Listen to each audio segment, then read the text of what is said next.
तो ये जानने के लिए मैंने एक बार फिर से पूरी कुरान पढ़ी, 114 चैप्टर, 6666 कुरान की आयतें। और जब मैंने उन्हें पढ़ा तो प्रॉफेट मोहम्मद का नाम मैंने कुरान में सिर्फ 4 जगह पाया, लेकिन यीशु मसीह का नाम 25 जगह। इस बात से मैं थोड़ा सा कंफ्यूज हुआ कि कुरान यीशु को ज्यादा तवज्जो क्यों देती है।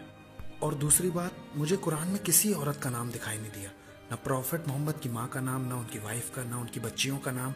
कुरान में सिर्फ एक औरत का नाम है, वो है मरियम, यीशु की माँ, और किसी औरत का नाम ही नहीं है। पाक कुरान चैप्टर 3 में चैप्टर का नाम है मरियम का खानदान, और पाक कुरान चैप्टर 19 में चैप्टर का नाम ही है मरियम। एक पूरा चैप्टर ही है मरियम। तो मुझे ये जानने की बड़ी इच्छा थी कि कुरान ये सब क्यों कहती है। मरियम के बारे में पाक कुरान चैप्टर 3:34 से आगे कहती है कि मरियम बिना किसी पाप के पैदा हुई और उसने कभी कोई पाप नहीं किया अपनी जिंदगी में, और वो हमेशा वर्जिन थी। कुरान चैप्टर 50 आयत 23 कहती है कि वो फिजिकल बॉडी के साथ जन्नत चली गई, ऐसा कुरान में लिखा हुआ है। और फिर यीशु के बारे में चैप्टर 3:45 से 55 आयतों में वहाँ 10 पॉइंट्स हैं जो यीशु के बारे में कुरान कहती है। पहली चीज जो कुरान कहती है कलिमतुल्लाह, जिसका अरबी में मतलब है खुदा का कलाम, और दूसरी रूह अल्लाह यानी खुदा की रूह, और तीसरा है ईसल मसीह यानी जीसस क्राइस्ट। तो कुरान ने यीशु को नाम क्या दिए हैं? खुदा का कलाम, खुदा की रूह और ईसा मसीह। और कुरान कहती है कि यीशु बोले जब वो बहुत छोटे थे, यानी कि सिर्फ 2 दिन के, अपने पैदा होने के सिर्फ 2 दिन में ही वो बोलना शुरू हो गए। कुरान कहती है यीशु ने एक जिंदा चिड़िया बना दी मिट्टी से। उसने मिट्टी ली, चिड़िया बनाई और उसमें फूका और वो जिंदा चिड़िया बन गई। तो मैंने सोचा ये जिंदगी देने की कुव्वत रखता है, उसने मिट्टी में जान डाल दी, मिट्टी में। और आगे कुरान कहती है कि उसने जन्म के अंधे को ठीक किया, उसने कोढ़ी को ठीक किया, और ऐसी बहुत सी बातें। और आगे कुरान कहती जाती है कि उन्होंने मुर्दों को जिंदा किया, वो जन्नत चले गए, वो आज भी जिंदा है और दोबारा आएंगे। और जब मैंने ये बातें कुरान में देखी तो मैंने सोचा कि देखूं कुरान मोहम्मद के बारे में क्या कहती है। आप जानते कुरान के हिसाब से मोहम्मद ना तो खुदा का कलाम है, ना खुदा की रूह है, ना 2 दिन का होने पर बोले, और ना कोई मिट्टी से चिड़िया बनाई, ना किसी बीमार को ठीक किया, ना किसी मुर्दे को जिंदा किया। वो उनकी खुद भी मौत हुई थी और कुरान के हिसाब से वो जिंदा नहीं है और ना दोबारा आने वाले हैं। तो बहुत फर्क है इन दोनों नबियों के बीच में। मैं यीशु को खुदा नहीं बुलाता था, आप जानते, मैं सोचता था कि वो एक प्रॉफिट है और वो मोहम्मद से बड़े प्रॉफिट है। तो एक दिन मैं अपने एक टीचर के पास गया जिन्होंने 10 साल मुझे अरबिक कॉलेज में पढ़ाया था। मैंने उनसे पूछा, टीचर ये बताइए कि खुदा ने दुनिया कैसे बनाई? उन्होंने कहा खुदा ने कलाम से दुनिया बनाई, कलाम के वसीले से। तो मेरा सवाल था कि कलाम क्रिएटर है या क्रिएशन है? समझिएगा इसे, कलाम क्रिएटर है या क्रिएशन है? कुरान कहती है यीशु खुदा का कलाम है। अगर मेरे टीचर कहते हैं खुदा का कलाम क्रिएटर है तो इसका मतलब यीशु क्रिएटर हैं। तब तो मुस्लिम्स को क्रिश्चियन हो जाना चाहिए। मान लीजिए अगर वो कहते हैं कि खुदा का कलाम क्रिएशन है तो वो फंस जाएंगे। जानते क्यों? क्योंकि उन्होंने कहा कि कलाम से सारी चीजें बनी हैं। अगर वो कहते हैं कि कलाम क्रिएशन है तो खुदा ने दुनिया कैसे बनाई? अब ना तो वो ये कह सकते हैं कि कलाम क्रिएटर है, ना कलाम क्रिएशन है। वो बहुत नाराज हुए, उन्होंने मुझे धक्का दिया अपने कमरे से और कहा ना क्रिएटर है ना क्रिएशन है कलाम, जाओ भागो, निकलो यहाँ से। कलाम ना क्रिएटर है ना क्रिएशन है, इसीलिए तो शायद क्रिश्चियन कहते हैं कि कलाम खुदा का बेटा है। तो उन्होंने मुझसे कहा अगर खुदा के बेटा है तो तुम मुझे खुदा की बीवी भी दिखाओ, क्योंकि बिना बीवी के बेटे होने का कोई मतलब ही नहीं बनता। तो मैंने कुरान से एक हिस्सा उन्हें दिखाया कि खुदा बिन आंखों के देख सकता है, खुदा बिन जबान के बोल सकता है, खुदा बिन कानों के सुन सकता है। ऐसा कुरान में लिखा है। अगर ऐसा है तो खुदा को बिन बीवी के बच्चा हो सकता है? तो वहाँ हमारी बड़ी बहस हुई। जानते हैं सबसे आखिर में मैंने क्या किया? मैंने कुरान ली, अपने सीने से लगाई, कहा अल्लाह तू ही बता कि मुझे क्या करना चाहिए। तेरी कुरान कहती है कि यीशु अभी भी जिंदा है और मोहम्मद मर चुके हैं, तू ही बता मैं किसको मानूं। और मेरी दुआ के बाद मैंने कुरान खोली। मैंने किसी से नहीं पूछा, मैंने सिर्फ अपने अल्लाह से पूछा।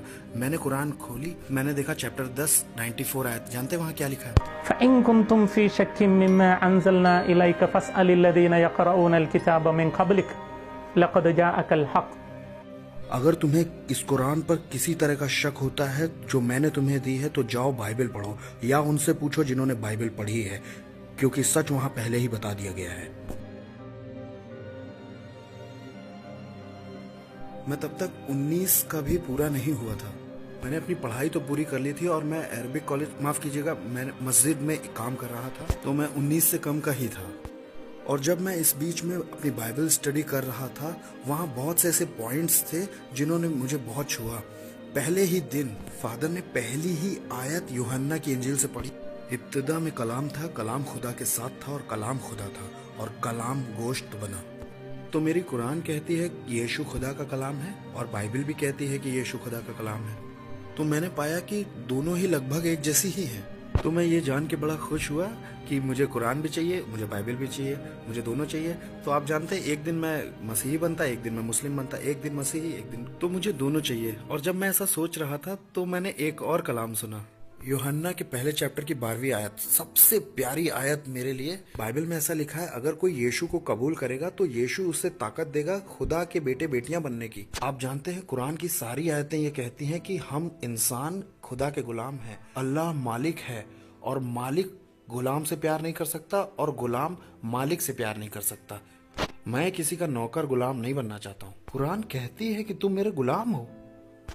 लेकिन जब मैंने यूहन्ना 1:12 सुना जो कहता है कि अगर तुम यीशु पर ईमान लाते हो तो यीशु तुम्हें खुदा के बेटे बेटियां बना देगा, तो मैंने तुरंत कहा कि मुझे यीशु चाहिए, क्योंकि मैं खुदा का बच्चा बनना चाहता था। और वहां से मैंने खुदा को डैडी कहना शुरू किया। उससे पहले मैं जानता ही नहीं था कि मैं खुदा को डैडी बुला सकता हूँ। जब मैं डिवाइन नाम की जगह पर रह रहा था तो वहां पर बहुत से ऐसे पॉइंट्स थे जिन्होंने मेरी जिंदगी को छुआ और वहां पर मैं मसीही बना। और इस बीच में मैं अपने घर से गायब था। मेरे घर वालों ने सोचा कि मैं मस्जिद में होऊंगा और मस्जिद वालों ने सोचा कि मैं घर में होऊंगा। लेकिन जब उन दोनों की आपस में बातें हुई तो वो समझ गए कि ना तो मैं मस्जिद में हूँ ना मैं घर पे हूँ। तो उन्होंने मुझे हर जगह ढूंढा। फिर उन्होंने कई जगह अखबारों में इश्तिहार दे दिया, टेलीविजन पर और कई जगह, और आखिरकार उन्होंने मुझे पाया कैथलिक रिट्रीट सेंटर में और मेरे वालिद वहाँ आ गए।